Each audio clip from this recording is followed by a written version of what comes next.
मैं ये कहना चाहता हूँ कि मतलब जो हाई लेवल का बच्चा है या जिसको पहले से सब कुछ आता है वो तो कुछ भी कर सकता है, मतलब कहीं पे भी जाके पढ़ लेगा, लो लेवल टीचर से पढ़ लेगा, सब कुछ हो जाएगा। लेकिन बड़ी बात ये है कि एक एवरेज बच्चा और जिसको कुछ नहीं आता वो पढ़े, वो उसकी रैंक आए, ये बड़ी बात है और ये होता है, यहाँ पे होता है। और दूसरी बात सर की मोटिवेशन की रहती है, मतलब मोटिवेट होने से बहुत फर्क पड़ता है। कुछ बच्चों को नहीं पड़ता, कुछ लोग मजाक में ले जाते हैं, लेकिन सर से एक रिक्वेस्ट है, इस मोटिवेशन को सर कभी मत छोड़ना, क्योंकि अगर आपकी बातों से अगर 10 बच्चों में फर्क पड़ता है तो एटलीस्ट 10 तो कहीं पे पहुंचेंगे। सर मोटिवेशन बहुत इंपॉर्टेंट है, मेरे लिए तो बहुत इंपॉर्टेंट।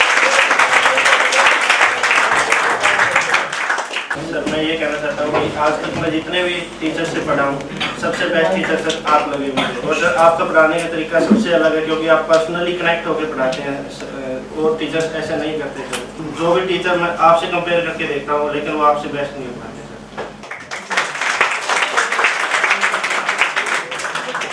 तो जैसा कि मैं लास्ट ईयर सर का स्टूडेंट रहा हूँ, जो पढ़ाया था सर ने ऐसा लगता है जैसे प्लस 1 प्लस 2 के अंदर जो टीचर्स थे उनको वास्तव में ये लगा कि कुछ नहीं पढ़ाते, पढ़ा तो मैंने यहाँ पर है। और सर का जो फर्स्ट इंप्रेशन था मुझे पता चल गया भाई यहाँ से मुझे कुछ मिल सकता है, तो वो डीके सर से ही मिल सकता है। मैंने एक ठान ली थी कि मैं फिजिक्स को अपना एक जुनून बना लूंगा, एक पैशन बना लूंगा। फिजिक्स की कोचिंग के लिए मुझे कहीं नहीं जाना था, बच्चे मुझे बहुत डेविएट करते थे, मेरे साथ चल तेरे को वहां चलता हूँ, याद छोड़ कुछ नहीं है। तो मैंने इन सारी बातों को माइंड से निकाला और मैंने सिर्फ और सिर्फ फोकस एक ही सर पे किया, मैं इस सर से पढ़ रहा हूँ। और आपको जानकर ये खुशी भी होगी, जो हमारे फिजिक्स एसोसिएशन होता है उसके अंदर फिजिक्स एसोसिएशन की मीटिंग्स होती है, उसके अंदर वाइस प्रेसिडेंट चुना जाता है, प्रेसिडेंट चुना जाता है, जॉइंट सेक्रेटरी चुना जाता है, सेक्रेटरी चुना। सिर्फ मैं एक ओनली स्टूडेंट हूँ जॉइंट सेक्रेटरी की पोस्ट पे फिजिक्स एसोसिएशन से, और ये सिर्फ और सिर्फ एक ही सर की वजह से जो मैंने फिजिक्स दिया हुआ है, ठीक है सर।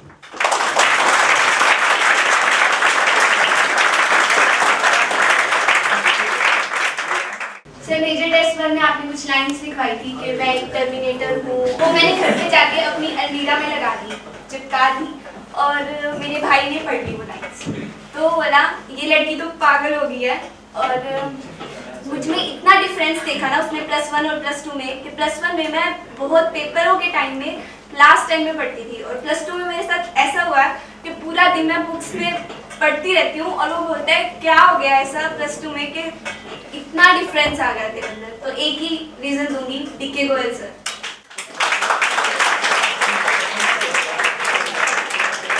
कोई आपसे पढ़ ले सर, वो जिंदगी भर नहीं भूलता सर।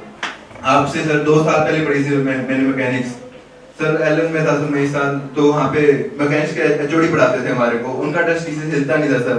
और सर आपका वो पढ़ाया हुआ मैकेनिक्स सर पूरा टेस्ट, पूरे टेस्ट में फुल नंबर आए थे मेरे।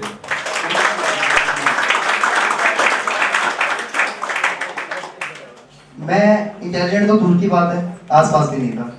जब मैं सर के पास आया, मैं AIPMT में मार्क्स लेके आया था फिजिक्स में -22, सुपर है ना, और नेक्स्ट ईयर +74। इससे बड़ा डिफरेंस मुझे नहीं लगता कोई दे सकता है। मैंने टीचर्स बहुत देखे हैं, और भाई जैसे उन्होंने बताया कि वो किसी टीचर के पास नहीं गए, वो डायरेक्टली यहाँ आए।